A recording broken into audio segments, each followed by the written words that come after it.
नमस्कार, स्वागत है आपका। आप देख रहे हैं द न्यूज और मैं रानी गुप्ता आपके साथ।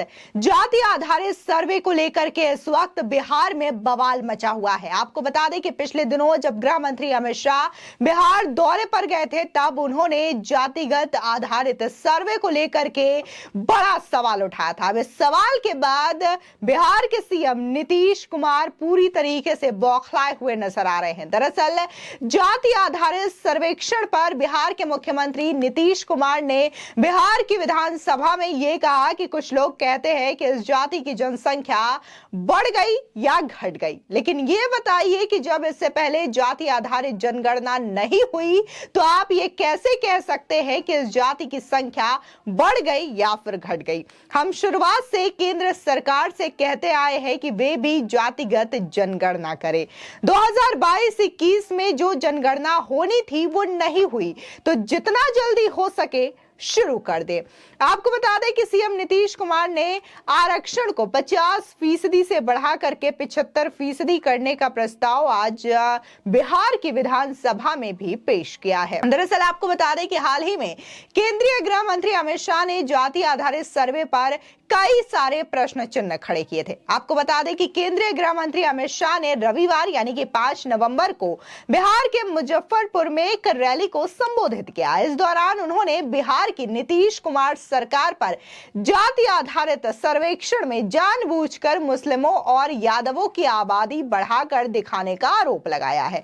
बता दें कि मुजफ्फरपुर के पताही में पार्टी की एक रैली को संबोधित करते हुए गृह मंत्री अमित शाह ने सीएम नीतीश कुमार पर तुष्टीकरण की राजनीति करने का आरोप लगाते हुए ये कहा कि बिहार में जाति जनगणना कराने का निर्णय तब लिया गया था जब नीतीश कुमार एनडीए का हिस्सा हुआ करते थे। बता दें कि इससे पहले बिहार के ही डिप्टी सीएम तेजस्वी यादव ने भी सोमवार को कहा कि जाति आधारित जनगणना की रिपोर्ट से जुड़े गलत होने की जो बातें कही जा रही है वो पूरी तरीके से बेबुनियाद है। अगर किसी जाति की संख्या बढ़ानी होती तो मुख्यमंत्री नीतीश कुमार कुर्मी की संख्या क्यों नहीं बढ़ा लेते। विधानमंडल परिसर में पत्रकारों से बातचीत के क्रम में उन्होंने ये बात रखी है।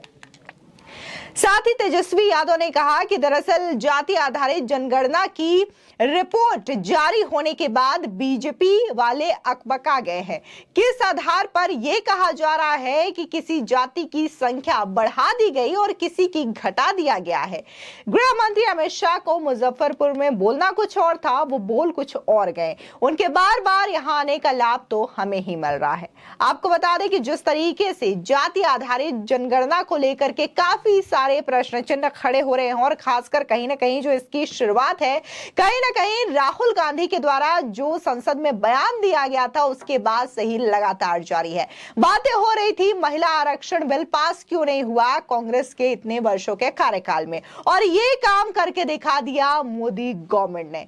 इस चीज को लेकर के तमाम लोग मोदी सरकार की तारीफ कर रहे थे, लेकिन विपक्ष को ये बात रास नहीं आई और उनका कहना यह है कि जब महिला आरक्षण को लेकर के बातें हो रही है तो आखिर जाति आधारित गणना क्यों नहीं हो रही है।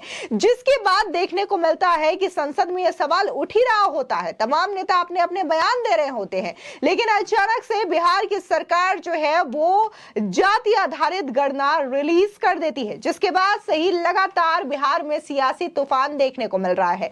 हालांकि नीतीश कुमार और तेजस्वी यादव का कहीं ना कहीं मानना यह है कि अगर वो जाति आधारित गणना रिलीज कर दिए हैं तो बिहार में उन्हें सरकार बनाने में आसानी होगी और वो वोट बैंक भी साधने में काफी ज्यादा उन्हें फायदा मिलेगा। लेकिन जिस तरीके से गृह मंत्री अमित शाह ने यह बड़ा हमला बोला है जाति आधारित गणना को लेकर के और सीधे तौर पर यह कहा है कि जानबूझ करके इसमें तुष्टीकरण की राजनीति करने के लिए यहां पर किसी की संख्या को बढ़ा करके दिखाया गया तो किसी की संख्या को घटा करके दिखाया गया, यानी कि यहां पर भले ही बिहार के सीएम नीतीश कुमार ने जाति आधारित गणना तो रिलीज कर दी, लेकिन इसका फायदा उठाते हुए गृह मंत्री अमित शाह नजर आ रहे हैं और बिहार की पूरी बयानबाजी पलटती हुई नजर आ रही है और शायद इसी बात की बौखलाहट आज बिहार विधानसभा में भी देखने को मिली, जहां पर जो सीएम नीतीश कुमार है उन्हें बात तो करनी थी जाति जनगणना को लेकर के, लेकिन वो बात महिलाओं को लेकर के करते हैं, महिलाओं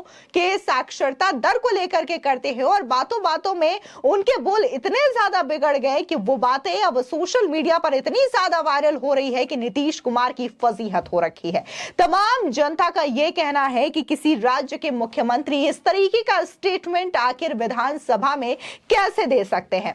वहां पर तमाम जो महिला नेत्री हैं वो भी कहीं ना कहीं ये सोच रही होंगी कि हमारे स्टेट में कैसा मुख्यमंत्री है जो कि इस तरीके की आपत्तिजनक शब्दों का इस्तेमाल कर रहे हैं। बता दें, चर्चा के दौरान सीएम नीतीश कुमार ने कहा कि बिहार में महिलाओं की साक्षरता बढ़ी है। उन्होंने कहा कि लड़की पढ़ी लिखी रहेगी तो जनसंख्या नियंत्रित रहेगी।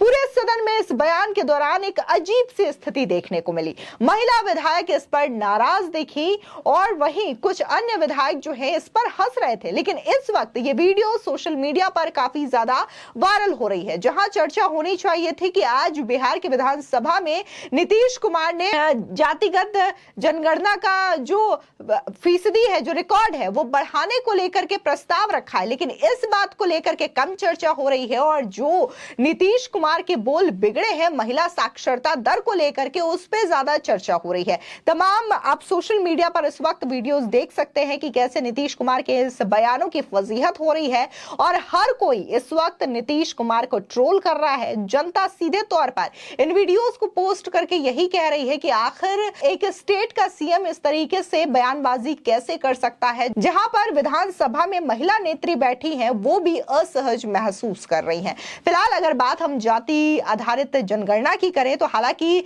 जरूर इस पूरे मामले को लेकर के इंडिया अलायंस ने एक अलग राजनीति बिठाने की कोशिश की और यह सोचा था कि अगर वो जातिगत जनगणना का मुद्दा उठाएंगे तो जाहिर तौर पर इससे उन्हें फायदा मिलेगा और इस चीज से फायदा उन्हें 2024 के चुनाव में तो डेफिनेटली मिलेगा। और तुष्टीकरण की राजनीति का जो एक अहम एजेंडा रहा है, चाहे फिर वो हम कांग्रेस पार्टी की बात करें या फिर अन्य पार्टी की बात करें, और ये तमाम पार्टियां इस वक्त इंडिया अलायंस का हिस्सा है, ऐसे में ये फायदा 2024 के चुनावों में इंडिया अलायंस को भरपूर मिलेगा। लेकिन अब सीधे तौर पर सवाल ही यही उठा दिया गया है कि यहां पर जो बिहार में जाति आधारित गणना हुई है, क्या इसमें कोई झोल है? क्या वाकई में गृह मंत्री अमित शाह ने जो सवाल उठाए हैं कि इसमें जानबूझ करके किसी की आबादी को बढ़ा करके दिखाया गया तो किसी की आबादी को घटा करके दिखाया गया, ताकि नीतीश कुमार जो है अपनी तुष्टीकरण की राजनीति चमका सके। फिलहाल इसमें सिर्फ नीतीश कुमार का ही नहीं बल्कि बिहार के डिप्टी सीएम का भी यही कहना है कि ये जो गणना है वो बिल्कुल सही है। बीजेपी वाले जो हैं उन्हें समझ में नहीं आ रहा है कि आखिर इसको डील कैसे करना है, इस पे क्या बोलना है। तो वहीं अगर बात हम जेडीयू के राष्ट्रीय अध्यक्ष ललन सिंह की करें तो उन्होंने भी गृह मंत्री अमित शाह के इन बयानों को, इन आरोपों को खारिज किया और यही कहा कि जाति आधारित गणना में कोई खामी नहीं है, पूरी तरीके से सही है। लेकिन कई सारे लोग सवाल ये भी उठा रहे हैं कि जब ये बात सदन में उठी थी महिला आरक्षण के मसले के दौरान, तब ये इशू आया था कि जाति आधारित गणना होनी चाहिए, वो भी विपक्ष के द्वारा उठाया गया। राहुल गांधी जो है इसमें खुल करके बोलते हुए नजर आए, लेकिन इसी के बाद से इतनी जल्दी बिहार में ये जाति आधारित गणना हो कैसे गई बस कुछ दिनों में, और क्या ये आंकड़े सही हैं? इस चीज को लेकर के लगातार सवाल उठ रहे हैं, जिसकी वजह से गृह मंत्री अमित शाह ने नीतीश कुमार को इस जाति आधारित गणना के सर्वे पर जोरदार तरीके से घेरा। फिलहाल इस मामले को लेकर के आपकी क्या राय है, हमारे कमेंट सेक्शन में जरूर बताएं। धन्यवाद।